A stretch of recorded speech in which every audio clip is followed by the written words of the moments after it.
इस deep dive में स्वागत है। आज हम ना कवि रहीम के एक बहुत ही जाने माने दोहे में गहरे उतर रहे हैं। हाँ, बहुत ही प्रसिद्ध दोहा है ये। बिल्कुल, हमारे पास स्रोत के तौर पे ये दोहा है और उसका जो सीधा सा मतलब बताया जाता है वो भी है। हमारा मिशन है इसके पीछे जो छिपा संदेश है, उसकी बारीकियां और आज के समय में इसकी क्या प्रासंगिकता है, इसे समझना। सही कहा, खोद के निकालना है कि असल में रहीम कहना क्या चाह रहे थे। हाँ, तो दोहा कुछ यूं है, रहीमन जो नर संयमित और परिश्रमी हुए, सुख धन और मान प्रतिष्ठा पावे। जी ठीक है, चलिए इसे खोलते हैं। पहली नजर में तो ये बड़ा सीधा लगता है ना? हाँ, लगता तो है कि भाई अनुशासन रखो, मेहनत करो तो खुशी मिलेगी, पैसा मिलेगा, इज्जत मिलेगी। पर मेरा सवाल यह है कि क्या संयम और परिश्रम का मतलब सिर्फ यही है, मतलब डिसिप्लिन और हार्ड वर्क, या रहीम का इशारा कुछ और गहरा था? बिल्कुल, और यहीं से ना बात दिलचस्प हो जाती है। देखिए, संयम का अनुवाद हम अक्सर अनुशासन या सेल्फ कंट्रोल कर देते हैं। हाँ, वही आम मतलब है। पर रहीम के समय और उनके काव्य के संदर्भ में अगर देखें तो इसका अर्थ शायद ज्यादा बड़ा था। बहुत व्यापक। अच्छा, जैसे? इसमें सिर्फ अपने कामों पर नियंत्रण ही नहीं, हाँ? बल्कि अपनी इच्छाओं पर काबू रखना, आवेगों को मतलब इम्पल्सेस को वश में करना, यहाँ तक कि एक नैतिक आचरण, एक मॉरल कंडक्ट बनाए रखना भी शामिल हो सकता है। ओह, ये सिर्फ कुछ करने का अनुशासन नहीं है, बल्कि कुछ ना करने का भी विवेक है। क्या नहीं करना है वो भी जानना। वाह, ये तो एक बिल्कुल नई परत जोड़ दी आपने। मतलब ये सिर्फ काम में डिसिप्लिन नहीं हुआ, नहीं, ये तो पूरे जीवन में अपनी इच्छाओं, अपने व्यवहार में एक किस्म का बैलेंस, एक संतुलन हुआ। बिल्कुल सही, एक तरह का होलिस्टिक कंट्रोल। अच्छा, और परिश्रम मतलब मेहनत, ये तो सीधा लगता है बस कड़ी मेहनत करो, इसमें क्या गहरा हो सकता है? हाँ, ऊपरी तौर पे तो परिश्रम का मतलब लगन और मेहनत ही है, इसमें कोई शक नहीं। लेकिन जब इसे संयम के साथ जोड़ा जाता है ना, जो रहीम ने किया है, हाँ, दोनों को साथ रखा है। हाँ, तो ये सिर्फ अंधी मेहनत नहीं रह जाती, बस गधे की तरह काम करना नहीं। अच्छा, ये बन जाता है अनुशासित, फोकस्ड और उद्देश्यपूर्ण प्रयास, पर्पसफुल एफर्ट। मतलब दिशा के साथ मेहनत। बिल्कुल, और सोचिए, ये लगातार किया जाने वाला प्रयास है, कंसिस्टेंट एफर्ट। ऐसा नहीं कि अचानक जोश आया, खूब मेहनत की और फिर आलस। सही बात है। रहीम इन दोनों के संयोजन पर जोर दे रहे हैं, कॉम्बिनेशन। एक के बिना दूसरा शायद वो नतीजे ना दे पाए जिनकी बात हो रही है। तो मतलब बिना अनुशासन के मेहनत भटक सकती है। हाँ, दिशाहीन हो सकती है, बिल्कुल। और बिना मेहनत के सिर्फ अनुशासन से कुछ मिलेगा नहीं, कोरा अनुशासन। एग्जैक्टली, कुछ हासिल नहीं होगा। ये तालमेल, ये सिंक बहुत जरूरी है। ये तालमेल वाकई बहुत अहम है। तो ये जो संयमित परिश्रम है, ये हमें कहाँ ले जाता है? रहीम कहते हैं सुख, धन और मान प्रतिष्ठा। जी, यही तीन चीजें क्यों चुनी उन्होंने? ये भी बड़ा अच्छा सवाल है।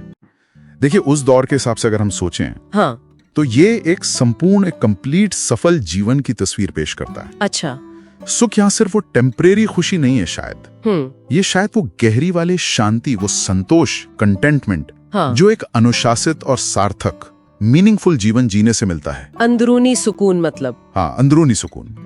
फिर धन, वो तो भौतिक संपन्नता है, मटेरियल प्रॉस्पेरिटी, जीवन चलाने की जरूरतें, प्रैक्टिकल चीज। हाँ, वो तो चाहिए ही। और मान प्रतिष्ठा, यानी समाज में इज्जत, रेपुटेशन, सम्मान, जो किसी भी समाज में और खासकर रहीम के समय में बहुत बहुत मायने रखता था। सही कहा। तो ये आंतरिक शांति, बाहरी जरूरतें और सामाजिक मान्यता, तीनों को समेटता है ये। हाँ, एक तरह से पूरी पिक्चर है ये। लेकिन इसको एक सीधे कारण परिणाम की तरह पेश करना कि भाई ए और बी करोगे तो XYZ मिलेगा ही मिलेगा, ये कुछ ज्यादा ही निश्चित सा नहीं लगता? क्या जीवन इतना सरल था तब भी, या ये एक आदर्श स्थिति की बात है? बहुत अच्छा पॉइंट उठाया आपने। ये शायद एक आदर्श नैतिक ढांचा, एक मॉरल फ्रेमवर्क पेश कर रहा है। रहीम जहां एक तरफ ये कनेक्शन देख रहे हैं, वहीं वो इन गुणों को अपनाने की सलाह भी दे रहे हैं, एक तरह से गाइड कर रहे हैं। हाँ, एक मानक, एक स्टैंडर्ड तय कर रहे हैं कि देखो, अगर आप अनुशासन और लगन से जीवन जीते हैं तो ये वो सार्थक लक्ष्य हैं जिन्हें पाया जा सकता है। अच्छा, और ये उस सोच से बिल्कुल अलग है जहां किस्मत या जन्म या शॉर्टकट को सफलता का मेन कारण माना जाता है। हाँ हाँ, ये जिम्मेदारी व्यक्ति के अपने कर्मों, अपने एक्शन पर डालता है। तो ये व्यक्ति के अपने प्रयास और नैतिक आचरण से एक संपूर्ण जीवन पाने की बात है, खुद की मेहनत पर जोर है। बिल्कुल, इंडिविजुअल एफर्ट और कंडक्ट पर। ये आज के दौर में कितना प्रासंगिक है, कितना रेलेवेंट है?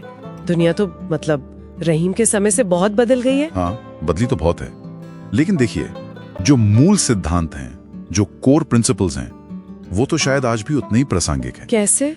देखिए, अनुशासन और केंद्रित प्रयास, मतलब फोकस्ड एफर्ट, ये आज भी बड़े लक्ष्य हासिल करने के लिए जरूरी माने जाते हैं। हाँ, ये तो है, करियर हो या कुछ सीखना हो। बिल्कुल, चाहे वो करियर हो, पर्सनल ग्रोथ हो, कोई स्किल सीखनी हो, ये तो चाहिए ही। लेकिन हाँ, ये बात सही है कि सुख, धन और खास तौर पर मान प्रतिष्ठा की जो परिभाषाएं हैं, हाँ, वो बदल गई होंगी। वो जरूर बदल गई होंगी, या उनमें नए आयाम, नए डायमेंशन जुड़ गए होंगे। और क्या बदला है? साथ ही आज हम शायद बाहरी कारकों को, एक्सटर्नल फैक्टर्स को ज्यादा खुलकर स्वीकार करते हैं। जैसे सामाजिक आर्थिक व्यवस्थाएं, सिस्टम्स, अवसर कितने मिलते हैं, माहौल कैसा है, यहाँ तक कि लक, किस्मत, इनके असर को हम ज्यादा मानते हैं। हाँ, ये बात तो है।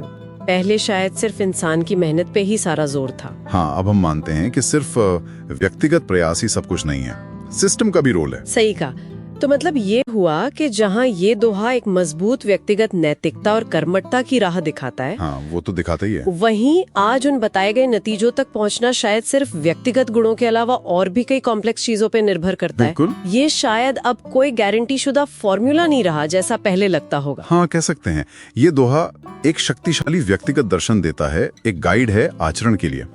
लेकिन इसे आज लागू करने के लिए हमें उस व्यापक संदर्भ को, उस ब्रॉडर कॉन्टेक्स्ट को भी ध्यान में रखना होगा जिसमें हम जी रहे हैं। सही। अनुशासन और मेहनत का मूल्य, उनकी वैल्यू तो बनी हुई है, लेकिन उन खास पुरस्कारों तक पहुंचने का रास्ता शायद अब उतना सीधा या पक्का ना हो।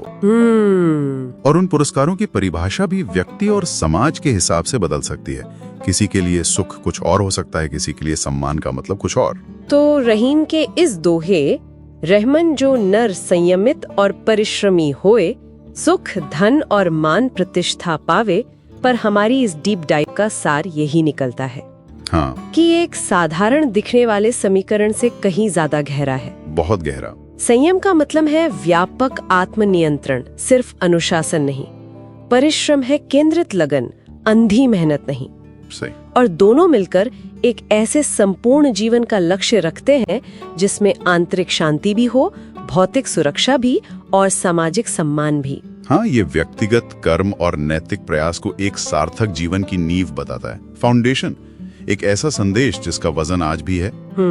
लेकिन जैसा हमने बात की, आज की दुनिया में इसे लागू करने पर यह सोचने की जरूरत है कि सफलता की परिभाषाएं कैसे बदली हैं। हाँ। और व्यक्तिगत गुणों के अलावा कौन से जटिल कारक, कौन से फैक्टर्स हमारे जीवन को आकार देते हैं, जो हमें इस अंतिम विचार के साथ छोड़ जाता है। हाँ, एक सवाल जो मन में आता है, बताइए। रहीम ने अनुशासन और परिश्रम को सुख, धन और सम्मान से जोड़ा था, है ना? हाँ। जरा सोचिए, आज 21वीं सदी में एक सार्थक जीवन के लिए हम इन तीन परिणामों, सुख, धन और सम्मान को कैसे दोबारा परिभाषित कर सकते हैं, इनको रीडिफाइन कैसे करें? क्या ये आज भी हमारे अंतिम लक्ष्य हैं, अल्टीमेट गोल्स, या हमारी आकांक्षाएं, हमारी एस्पिरेशंस कुछ और हो गई हैं? बहुत ही दिलचस्प सवाल, सोचने के लिए। इसी विचार के साथ हम इस डीप डाइव को समाप्त करते हैं।